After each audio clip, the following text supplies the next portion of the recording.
चौहान कुरुक्षेत्र भूमि news में आपका स्वागत करता हूं। आज हम पहुंचे हैं गांव खिजरपुरा डिस्ट्रिक्ट कुरुक्षेत्र और हल्का पेवा। आज हमारे बीच मौजूद हैं सरपंच पद के भावी उम्मीदवार श्री मनोज ढुल जी।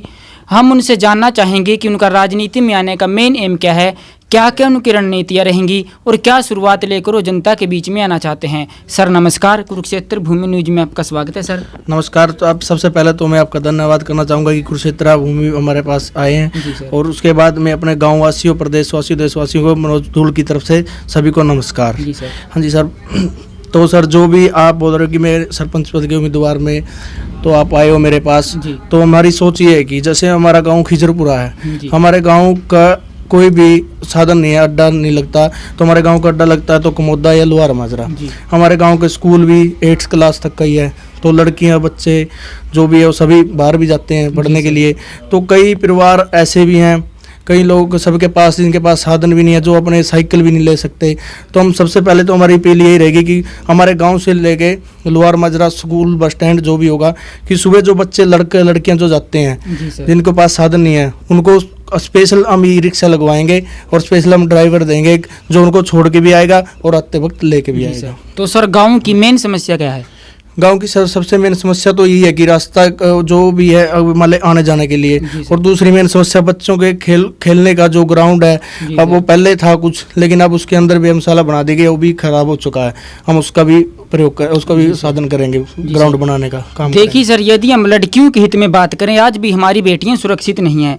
यदि हम हाथरस कांड की बात करें, बल्लभगढ़ में भी गोली मारकर एक लड़की की हत्या कर दी गई थी। तो सर बेटियों के प्रति आपकी क्या सोच रहेगी?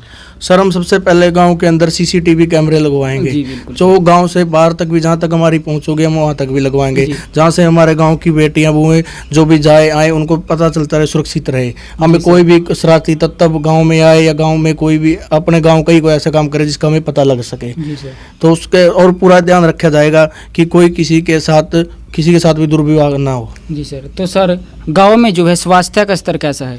गांव में सर, हमारे गांव में स्वास्थ्य सर कोई भी सरकारी या प्राइवेट मेडिकल नहीं है जी। वैसे ही डॉक्टर हैं गांव के। तो हम चाहते हैं कि हमारे गांव के अंदर कम से कम एक नर्सरी तो हो, जिसमें हमें रात को 2 बजे 12 बजे हमें जरूरत पड़ जाए तो दवाई देख के, डॉक्टर आस के हम लाने का काम करेंगे नर्सरी करवाने। देखिए सर, गलियाँ और नालियाँ तो सभी बनवाती है, गाँव का मुद्दा है। तो आप जो है अपने गांव का सौंदर्यीकरण किस प्रकार करना चाहेंगे? हम अपने गांव में जितने ज़्यादा उसके सफाई का ध्यान रखेंगे, हमें उसके लिए 1 से या 2 कर्मचारी एक्स्ट्रा लगाने पड़े, और उसके बाद जो भी गांव के 4 दुआरी है उस पर पेड़ पौधे लगाए जाएंगे और सफाई रखी जाएगी। और गांव के अंदर हम जो अपने सफाई वाले टैंक होते हैं, छोटे हाथी बोलते हैं जिनको, हम लगवाएंगे, जिससे कूड़ादान घर घर से अपने आप ही लेके जाए करें, जिसमें हमारी दी बेटियों को दिक्कत भी नहीं आने की, बाहर आने जाने। जी सर। देखिए सर, यदि ग्राम पंचायत खिजरपुरा की जनता आपको अपना प्रतिनिधि चुनती है, तो आप जनता के साथ किस प्रकार कंधे से कंधा मिलाकर चलेंगे? सर देखो सर, मैं गांव वालों का बहुत बहुत आभारी रहूँगा, धन्यवाद करूँगा अगर गांव वाले मुझे चुनते हैं। तो मैं गांव वालों को साथ अभी भी जो भी मुझे अब भी जो मेरे गांव वाले हैं तो मेरा पूरा साथ दे रहे हैं, क्योंकि मैं कहीं भी किसी अगर भी आ जा सकता हूँ, वो भी मुझे अच्छा व्यवहार करते हैं, मैं भी उनके साथ अच्छा व्यवहार करता हूँ।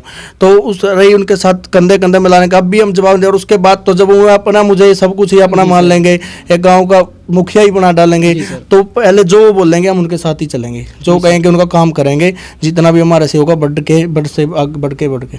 जी सर। सर गाँव में जो है BPL परिवारों की संख्या कितनी है?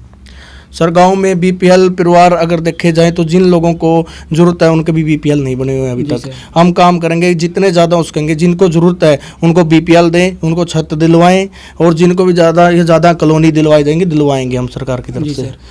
जी सर। सर कुछ व्यक्ति जो है अपनी वोट का महत्व नहीं समझ पाते, वह अपनी वोट को बेच देते हैं, उसका दुरुपयोग करते हैं, तो आप उनको क्या संदेश देना चाहेंगे? मैं यही संदेश देना चाहता हूँ, कुछ लोग ये समझते हैं कि दारू पिलाने से, पैसे बांटने से, ये करने से वोट आ जाएगी। मैं लोगों को, गांव की जनता से, अपनी माताओं बहनों से, अपने गांव वालों से, बड़े बुजुर्गों से अपील करता हूँ कि अपनी एक वोट सोच समझकर, अपना समझकर, मैं भी उनका बेटा हूँ, पोता हूँ, लड़का हूँ, जो भी हूँ, अपना मान के, मैं तो ज़्यादा ये चाहूँगा कि मुझे दें, लेकिन अपना अगर वो भी एकदम ऐसा नहीं सोच रहा भी हम इनको उसको क्यों दे, अपना सोच हो जहाँ उनको ये लगे अच्छा है आने वाला, क्योंकि उनको लोगों को बहुत पहले धक्के भी खा चुके हैं लोग, पहले लोगों के साथ लग के भी देख लिया, उन्हें धोखा भी मिला है। तो हम यहाँ फिर कहेंगे हम सबको उन्होंने परखा है, हम ये चाहेंगे कि एक बार मुझे भी मौका दे। सर जैसे गांव में गरीब लड़कियों की शादी होती है, हाँ जी। तो सर आप में उसका जो है पर्सनल सहयोग क्या रहेगा? सर जैसे हम सरपंच बने या ना बने, जी सर। ठीक है, और जो भी गरीब लड़कियों की शादी होगी कम से कम 2100 रुपये रहेगा हमारा। जी सर। और अगर पंचायत की तरफ से कोई ऐसी स्कीम आएगी जितना बढ़ चढ़ के दिया जाएगा देंगे हम, और उससे ऊपर जिस जैसे परमात्मा हमें देगा कि अब हम 11,000 रुपये दे दें, 21,000 रुपये दे दें, वो एक मौके का जो ऐसा भी इनकम का सोर्स होगा उसी हिसाब से। सर आप जो है गाँव की जनता से क्या अपील करना चाहेंगे?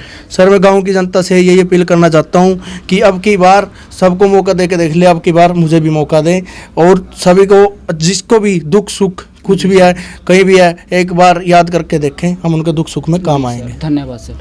Thank you. देखिए आज हमारे बीच थे श्री मनोज ढुल जी, जिन्होंने हमें बहुत अच्छी जानकारी दी। ऐसे ही नए चेहरों से मुलाकात करवाते रहेंगे, बने रहिए कुरुक्षेत्र भूमि न्यूज के साथ। धन्यवाद।